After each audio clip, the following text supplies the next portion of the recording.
Search banners let you display an image on a prominent spot on search result pages. This gives you the opportunity to communicate visuals about brands, discounts, trends, or anything else you can think of. Head to the Banners section under the Search tab to create a new banner.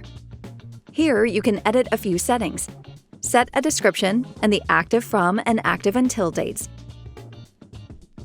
You can choose from 3 positions: at the top of the products, but under the header and options, above the product container and header, or between the header and the options.